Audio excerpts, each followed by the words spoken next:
আমরা সেবার জন্য আমাদের সংস্থা থেকে সেই ডাক্তার নার্স অথবা স্টাফ যা কিছু সহযোগিতা করেছি কিছু পাওয়ার জন্য করি না, কিন্তু একটা তো আশা করি কি আমাদের কোনো প্রয়োজন হলে তারা আমাদের একটা হেল্প করবে,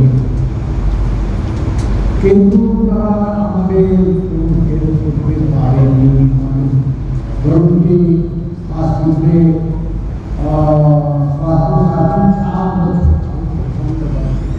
4 বছর ধরে আমাদের কাজও বন্ধ আছে জিমস হসপিটালে, সেইখানে ছাত্র মানে মেডিকেল ছাত্র পড়াশোনা করছে আর কাজও বন্ধ আছে 4 বছর।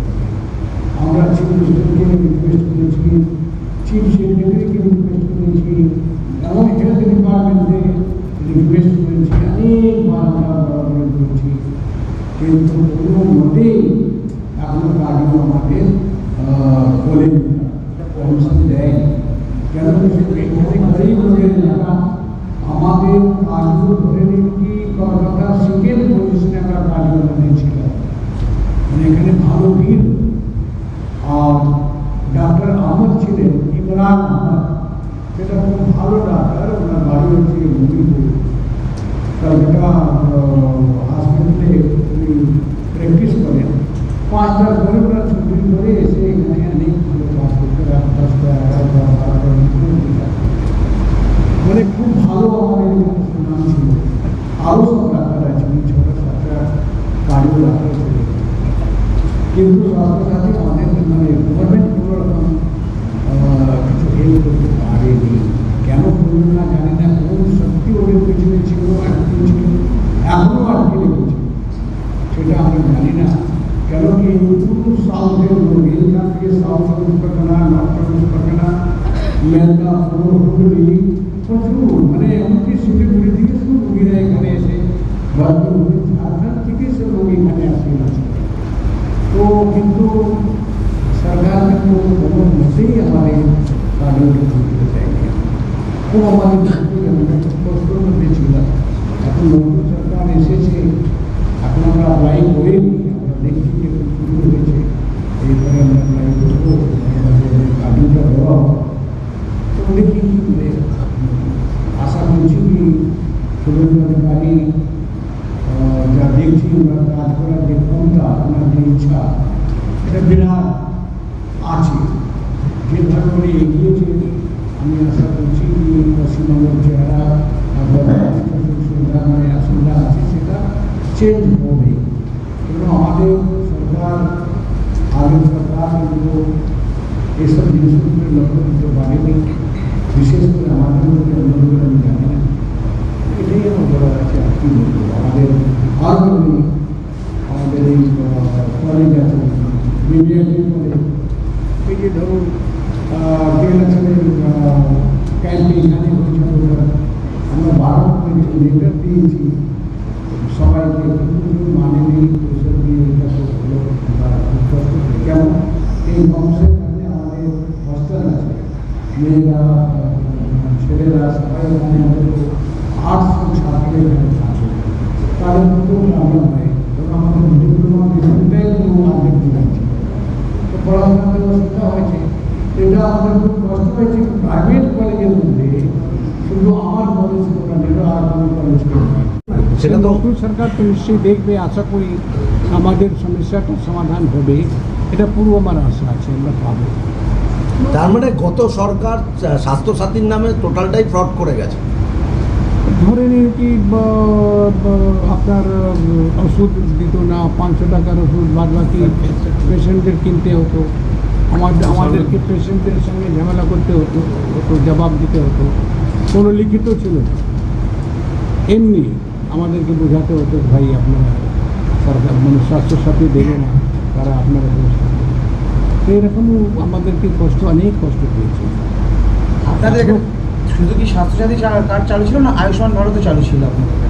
আয়ুষ্মান ভারতও আছে, আয়ুষ্মান ভারত আছে, ওর মধ্যে কোনো অসুবিধা হয় না। কেন কি আমাদের বললাম না কি ঝাড়খণ্ড বিহার থেকে সব পেশেন্ট আসছে এখানে আয়ুষ্মান ভারত নিয়ে। আয়ুষ্মান ভারতের পয়সা আপনারা পেয়ে যাচ্ছেন, হ্যাঁ হ্যাঁ, কিন্তু স্বাস্থ্য সাথীটাই আপনারা স্বাস্থ্য সাথীটা যে কারেন্ট হচ্ছে ওটা পাচ্ছি, কিন্তু স্বাস্থ্য কার্ডিওটা তো একদম টোটাল বন্ধ, আগেরটাও আমরা ঠিক পাচ্ছি না। কতদিন ধরে বন্ধ ছিল? 4 বছর, আপনারা কি কমপ্লেন করেছিলেন? অনেকবার, স্বাস্থ্য দপ্তরে কমপ্লেন করেছিলেন? সব জায়গায়। কোনোভাবে কোনো রিপ্লাই আসেনি? এমন ধরুন, আর বেশি বলে তো লাভ নেই, কিছু রিটার্ন পাওয়া যাবে না, কোনো সরকার চলে গেছে, সরকারের সঙ্গে আমাদের ভালো রিলেশন ছিল, আমরা সরকারকে অথবা যারা এখানে ছিলেন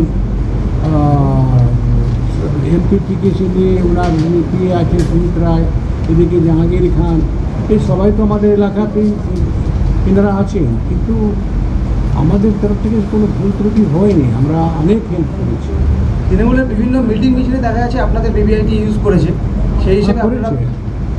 সেবাশ্রয়তেও তো আপনি প্রচুর হেল্প করেছেন সাংসদ, ও তো সবাই দেখেছে, কিন্তু হ্যাঁ। কোনো হেল্প পেয়েছেন এক্সট্রা কোনো facility? কিছু এক্সট্রা আমরা এখানে দিতে পারি না। ওইটাই তো কষ্ট। কেন?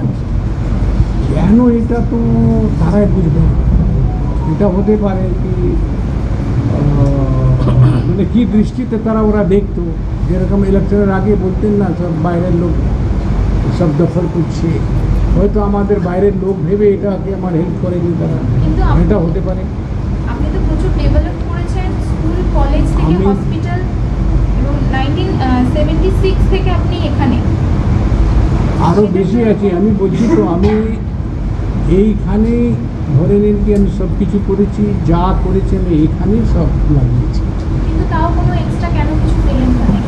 এটাই দুর্ভাগ্য আমার, কিন্তু আমি তো আমার স্বার্থ নিয়ে করছি না, আমি এই বজবজকে ভালোবাসি, বজবজের মাটিকে ভালোবাসি, আমি দেশকে ভালোবাসি, আমি মানুষকে ভালোবাসি, আমার এটা কর্তব্য, আমি কর্তব্য করবো, আমার কর্তব্য মধ্যে যা যা আসবে সেটা আমি করে যাবো।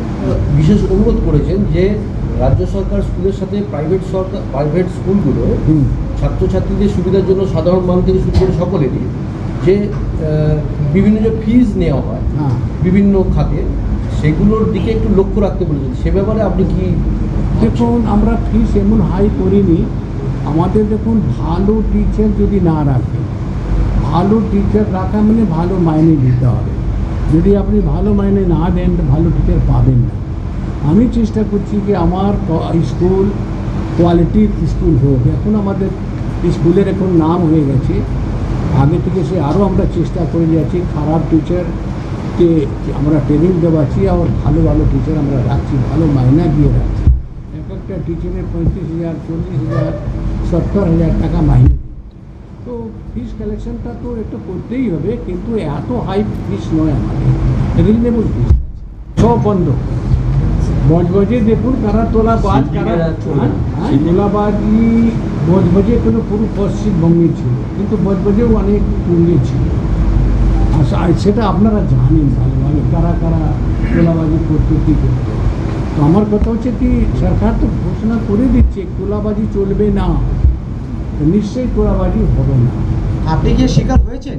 আমরা যে কোশ্চেনটা আপনাকে করেছিলাম, হ্যাঁ আপনি- হয়েছি, কেন হয়নি, হয়েছে। আপনি শিকার হয়েছেন? হ্যাঁ, কারা কারা আপনার কাছে বলেছিল না বলেন সেটা আমাদের? নাম বলতে পারবো না এখন, বলে কিরকম লাভ কি নেই। সম্মুখীন আপনাকে হতে হয়েছিল যদি একটু বলেন? কিন্তু এটা আমাদের উপরে